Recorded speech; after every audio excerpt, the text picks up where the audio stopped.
Are you feeling burned out from, well, everything going on, including the chitter chatter about recessions? Well, we are going to talk today about crisis proofing your business. Let's dig in. We'll raise a glass while we talk about making more money, more joy, more creative freedom, all the mores in your interior design business. I'm Sandra Funk, and this is Design Sips. Cheers. Cheers. Cheers, Sandra. Let's do it. Okay, so today we're going to dig in. Sandra, what's your experience with rolling through worldwide and national changes while running your own business? Ooh, you guys have time? Just kidding. I'll make it snappy. I started my business in 2005 and, all hell broke loose in 2008. We felt the ripple effects big time in 2013. 18 wasn't really that special, and then we hit the pandemic. So we've been through it again and again and again. And like anyone who has been through it will tell you, this too shall pass, right? So it's really about being flexible and not letting your ego get tied too much to where you should be or what you were planning, and being agile as a business owner, and just being ready to make moves to survive, to just hunker down and wait for it to pass. When I say wait, I don't mean passively wait, I mean being very strategic. But again, it will cycle through and it'll be back again. So when you do get to the other side of it, be looking for ways to be prepared for the next wave. This is coming. Yes, absolutely. Okay, so we asked designers to submit their questions around this topic. So let's start with Lynn. So Lynn says, how do I avoid being in a position where my clients owe me money for work that has been done and or a product that I've already ordered, especially in this current economic climate? Yes, well, and that is one of my first lessons in the '08 issue. And I even learned this lesson. It was a crisis on my client's behalf. So my clients were having a crisis, not related to economic, right? But around that time. And they had a child who had become ill, and they were away at school, and they dropped everything and went and moved to campus, essentially, to be near their child while they dealt with the illness and moved through that. I was in a situation where I did a bunch of work and I billed monthly. So I was a month ahead of my client financially on their business. Does that make sense? I was doing a month's worth of work with a whole team on a big project and then sending out a bill. That bill was then due another month later, right? It was due within 30 days of being sent, due upon receipt, but you generally give people 30 days. Well, so then I'm 60 days of having paid my employees for the work and not having been paid yet, right? And then a crisis occurs, and I have a great big heart and did not feel comfortable chasing these people down for my invoice when they were in the middle of their crisis. So I swore to myself right then and there, I will get paid and then I will do the work, because things happen. People get sick, people lose their job, people move, great big recessions like roll into town, things happen. So why am I floating my clients for 30 to 60 to however many days if they really are in crisis and are not currently opening their mail, right? Instead, so simple, I charge them for what the design is going to cost, they pay me in full, and then I do the design. Similarly, back in the day, I used to take a 50% deposit on purchasing. Well, no, that is similarly a terrible idea. At the end of the day, if there's a crisis, a death, a illness, a move, I am sitting with a warehouse full of furniture and half payment for it. This does nothing for me, right? Why on earth am I going to operate like a bank? I always say it's House of Funk, not Bank of Funk. I do not need to float my clients. If I am making sure I'm working with the right ideal client for my firm, that means they do in fact have the ability to afford my services. And so they can be the one who floats their own project financially. It's a silly, crazy idea that I would be the one to do that. Again, we have all these old preconceived ideas in this industry that I am just not interested in holding on to.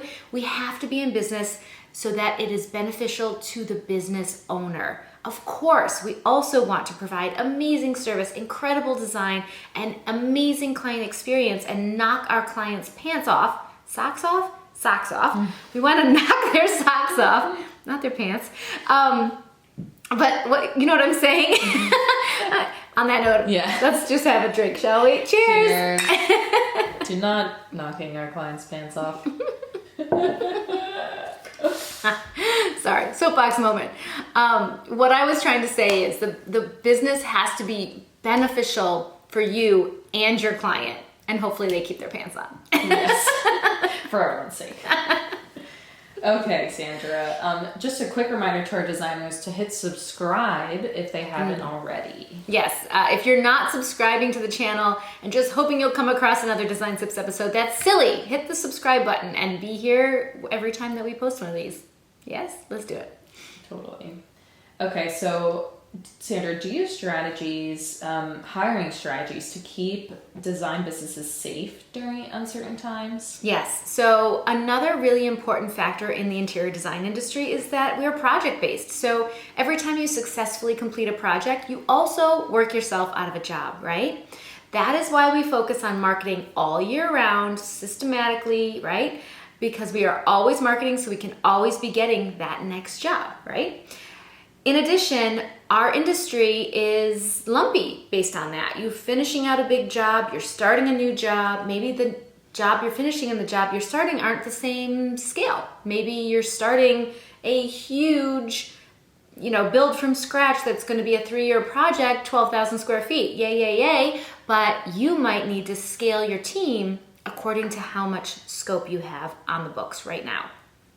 So one of the things that I've learned over the course of riding through the waves of crisis and industry and economy is having a flexible workforce is incredibly helpful so that you can always be scaled to the workload that you have coming in. I've had full-time employees, I've had freelancers, I've had interns, I've had what is it called when you hire a company and they have people? Agency work. I love to have a mix of all of that. It used to be kind of more employee based, and when the world shifts so big, we shift with it. So we are a small internal team, large network of freelancers, agencies, specialists. And this is the best part of this. When you are a scalable, flexible team and you do project-based work, you can hire the ultimate expert for each thing you need, right? You could bring in a lighting expert for just that piece of this great big project. You could bring in a textile expert to go out and source and help you do the legwork around all that needs to be done around textiles. Like, you can get really defined and specific. Similarly, the business side of your business absolutely can have a CFO level finance person, a CPA level accounting person. You can, because you're just having them on a micro basis. You're just using them for a couple of hours a week, a month, a day, whatever it is that works for you. Having a procurement expert, having like all of these experts on a shorter basis, not on a full-time basis, really catapults your growth and your ability to scale, and really your ability to just be running like the most fine-tuned business available to you. And it's all more affordable than it used to be.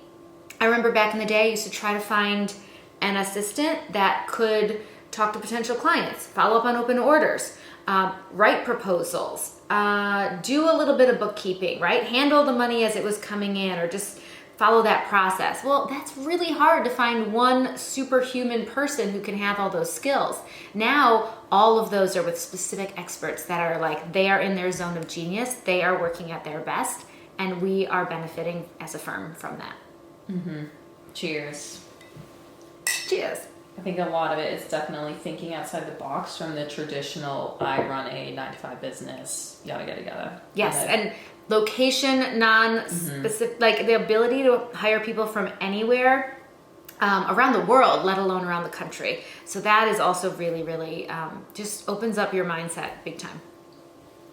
Alrighty, so Tiffany says, my current pipeline is nowhere near full. What can I do to keep my business moving forward while I wait for it to fill up? Okay, well, don't wait for it to fill up. Go get out there and hustle. Baby, you're the CEO of your company. That means you are the one who's going to make it rain. You are the one who's got to get out there and talk to those potential clients. You need to put yourself where they are. That could be in social media. That could be in your neighborhood. That could be volunteering. That could be giving your services to an auction coming up at the closest private school. That's a great one, right? Get out there and get in front of your ideal clients, and always be marketing. That is one of my Marie Forleo love quotes, always be marketing. So we never set that baton down. That is a constant. We systematize it as much as possible, and again, hand it off to experts when appropriate.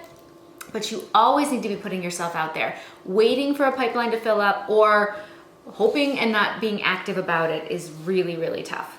Am I hitting on the points that you wanted me to? Absolutely. And I think something you've always said too is don't wait to develop your internal processes. Definitely. So if you are wrapping up a project and maybe the contractor's not ready to start the next one, God knows I've been in that situation lately, right? Where you have that gap, that feast and famine feeling, right?